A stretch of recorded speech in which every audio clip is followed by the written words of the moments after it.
America, Scott Walker is no longer running for president of the United States. Yes, indeed, after recent polls show that Scott Walker was getting 0% of the vote, the Wisconsin governor has decided to say, bye, bye, bye, bye. Yes, indeed, it's true.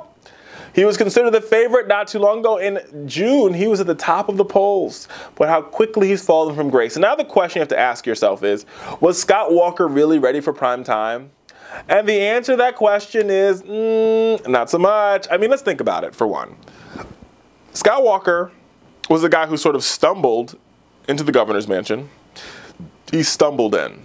And, you know, he stumbled in, really didn't have a national profile whatsoever. He decided to take on labor unions and to get rid of right to work, get rid of, you know, collective bargaining, and made himself some sort of national Republican hero. But beyond the veil, beyond when you started to peel back the onion, what you found was less of, you know, I'm the guy that's going to take on labor, and more of a guy who couldn't run his state effectively. He gave big tax giveaways to millionaires and billionaires when he walked in the door, but he couldn't afford public education. He couldn't afford higher education. He gutted both of those. He gave a big multi-million-dollar giveaway to his rich buddies to build a new stadium in Milwaukee, even though the schools in Milwaukee are falling apart. And he just doesn't get it. And that's why he's out. He's not a formidable candidate.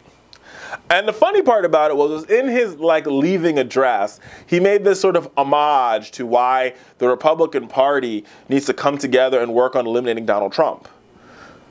Now, I mean, first of all, Scotty, just for a moment, just come closer for a moment, just a second. Let's have a conversation.